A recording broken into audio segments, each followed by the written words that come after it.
Hi, I'm John Sove, and this is the Art and Design Show. Today, we're talking to Francis Grunow. Francis, thanks for coming on the show. Thanks for having me. I'm excited. Hey, well, as a urbanist, what do you see that you do? Well, it's funny. Just last night at a dinner party, we are talking about like how do you introduce yourself, and so it's like this layered thing for me because I'm still figuring it out. I say I'm a consultant. I work for myself and projects with the city of Detroit that are for the city of Detroit. But as you said, I'm an urbanist first, I think, and that over time has been the way I kind of think about things, which is you know, I I think cities are like civilization's greatest achievement, and it's where all our problems are, and it's where all of our solutions are. And so, my city is Detroit, and so I work on stuff in Detroit. I have an urban planning and legal background, but I also care about art and architecture, and have this event that we do every year, an art project. So there's a lot of things that I'm interested in, and all what pays the bill is are clients that want my services for projects in the city. I hope that What? helps. Absolutely. But actually, to back up a little before, Yeah. um, how did you first become interested in cities? That's a good question. I was in high school. I went to Cass Tech in the Cass Corridor, just downtown Detroit ish, and I grew to West Side and took the Grand River bus down, and was always fascinated, or became more and more fascinated. I guess I would say over that period of time, where I could see how much the city had grown and how much it had fallen on hard times. And this is like the late 80s, early 90s. And it was just in my face. Like I took a half-hour bus ride down, and I could see all the storefronts along Grand River. And then it being in the Cass Quarter at that time, there were these great big buildings that, had been built by someone. It wasn't like, they just appeared out, but they obviously had fallen on hard times, and in many cases were vacant. And I remember distinctly a kind of turning point for me, which was a senior year project when we had these curriculums at Cass, and mine was science and arts, and you were supposed to write a 100-page research paper over the course of the year. I was like, what am I going to do? And I can't remember if I landed on this, but I ended up interning for the local architecture preservation organization, Preservation Wayne. And I took that year to learn about Ferry Street, Ferry Avenue. It had historically gone by both right off of Woodward there in the cultural center, and the mansions that front Woodward and are on that first block, and the progression of both architectural and just as importantly social history, and the stories of the industrialists, and then a Jewish population that was growing rapidly, and then an African American population that had some of the first business owners and social organizations in the city. And it just like fascinated me that this one street could represent sort of the story of Detroit. And I sort of took that as a jumping off point, I think. And I often think about it because it was sort of my introduction into the beauty of cities, the complexities of cities, how cities change, how they can be preserved, how you can interpret them. And that was really the thing that did it. And it's been a lifelong interest of mine since during the subsequent 30 years. Now, you went from Cass Tech to where? So I went to New York. I went to Columbia University to study cities in New York City, and with the with the idea, not maybe right away, but over the course of college, to become a city planner, an urban planner. And going to New York was amazing. I went to, I went to Columbia because of New York more than the other way around. Although the program was and is well regarded, and it was associated with the planning and architecture school. So I took some graduate courses, and I ended up actually getting hired by the city of New York Department of City Planning at that time, before I got an urban master.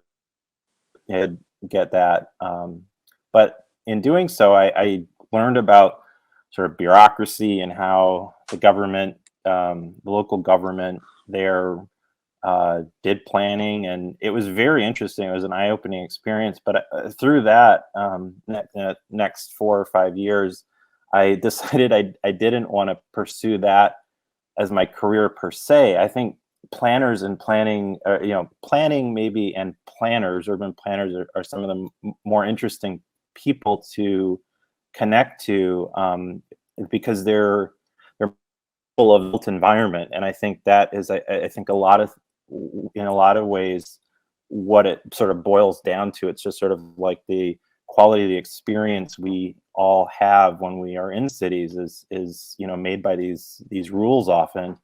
And they're some of the more interesting people because they see the world in that way, and sort of how to marshal and regulate it, to better effect. Or sometimes,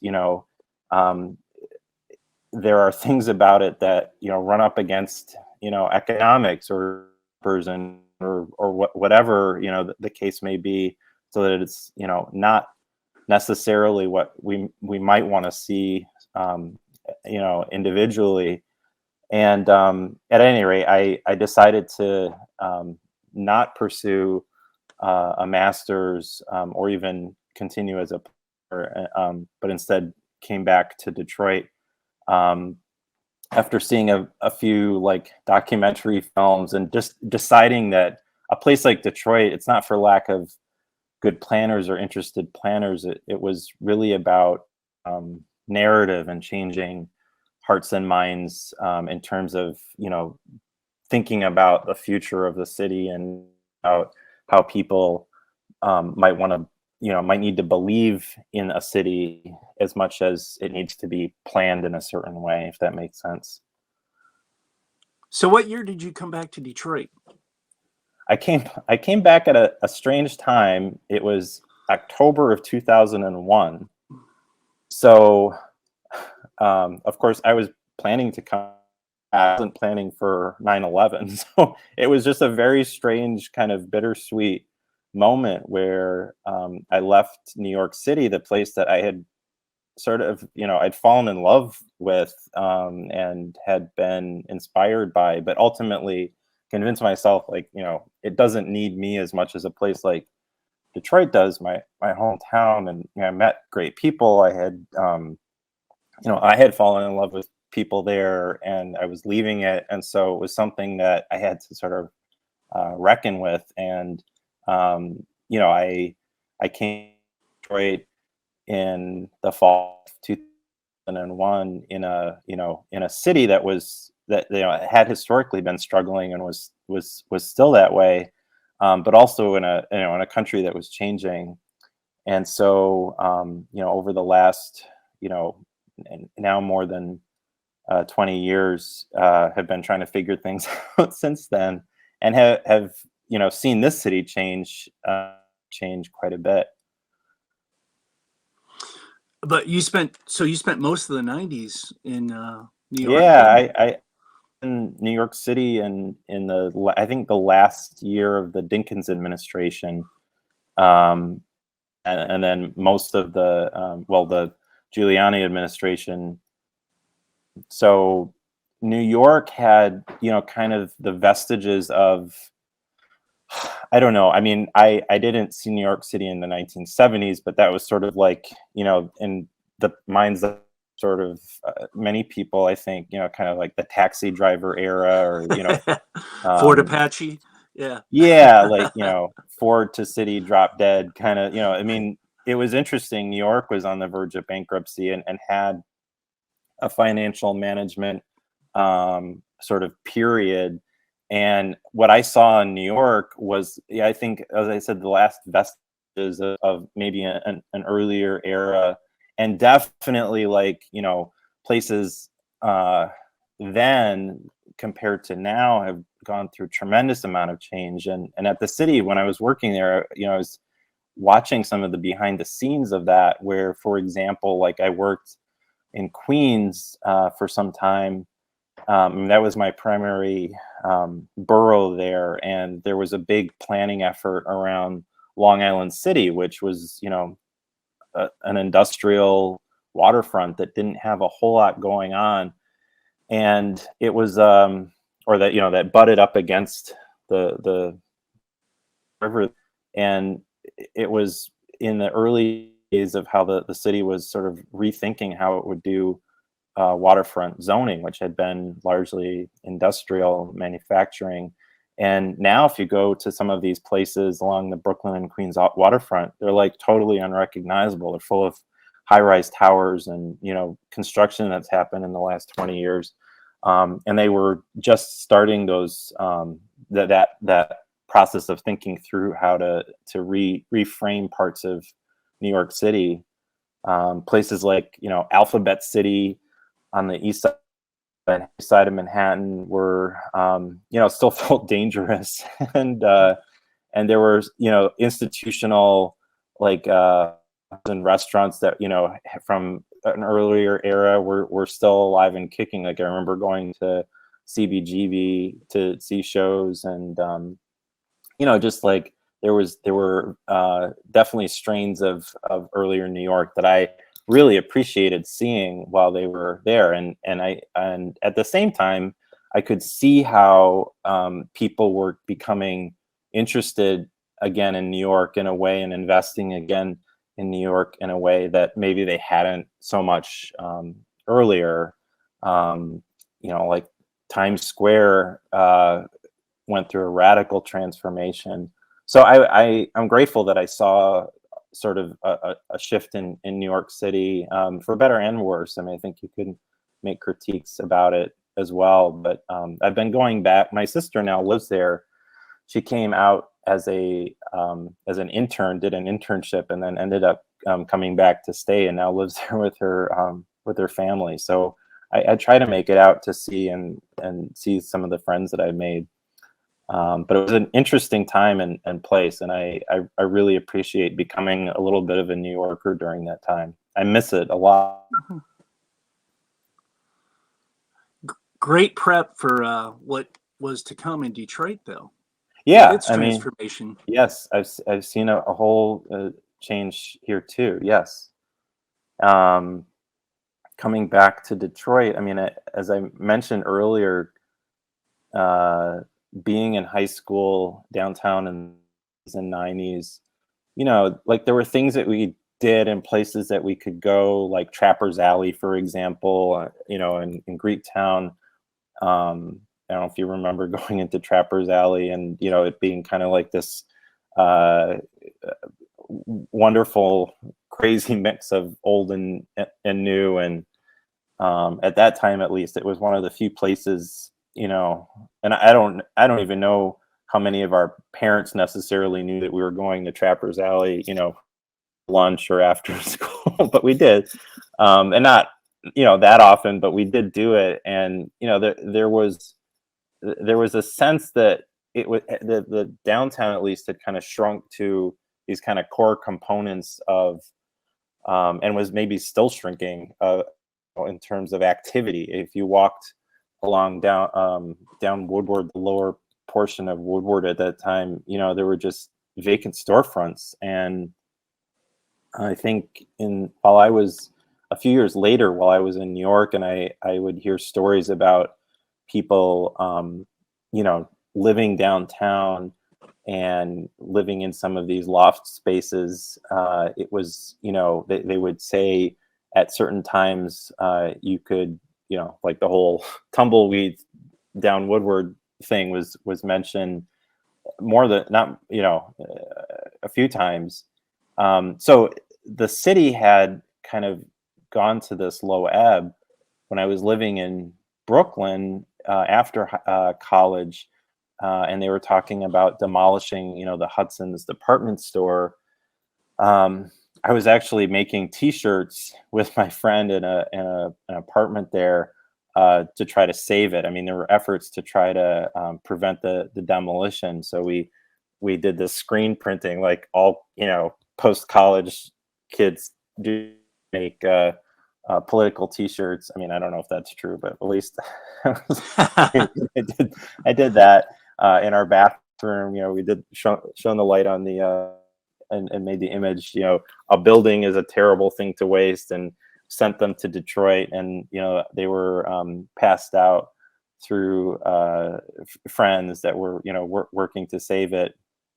And I I just remember when I came back to visit, during the 90s, and then leading into the time I moved back, the there was so much. My sense was that there was so much potential in Detroit, but that people had just sort of lost faith in it, and the economy, the sort of the car economy, obviously abandoned the city, and so had left this kind of vessel for something. And a lot of people tapped into that, and I think Detroit has always been a creative place, and I think to see little glimpses of folks living downtown, in these reimagined spaces, or writing, publishing magazines. Like the Left Bank was an inspiration to me when I was away, and those were the folks that started Detroit, the store, the retail store. They had architecture and design, in mind, graphic design. These were ways to, convey messages and ideas in compelling ways. Of course, like the music coming out of Detroit and art coming out of Detroit has always been a through line. So coming into my move back to see something like the Electronic Music Festival sort of like take root, and kind of a new generation of people, young people, really invest in the idea of Detroit, in spite of the fact that it, had been largely abandoned by sort of, the corporate power structure, or it had, dissipated to a great degree, certainly in terms of investments. It was exciting. It's always been exciting to me, that the possibility of Detroit, and kind of remaking Detroit, and thinking about Detroit as this place that both has a deep connected history of people and culture, but also, because of the way that it's evolved over time, has a consistent need to have people care about it and think about it, and doing it, and the opportunities that affords. So yeah, Detroit, in 2001, when I finally did move back permanently, was kind of this place that, for whatever I was at that point, 20-something, was pretty fascinating and compelling place to be. So I've got a quote for you, and it's, "Our problems are in our cities, and our answers are in our cities." Yeah. Can you explain that? Yeah, I really ascribe to that. I think, as I mentioned at the onset, like, I believe cities are this, they're the cumulative uh, representation of civilization. I mean, they represent the high point of what we can do in terms of our interactions, in terms of our technology, and how we can live. And because we're human, and because we're fallible, they tend to also create social ills, and we tend to have them as places where homeless homelessness or blight or poverty or whatever the social ill is compounded, unfortunately.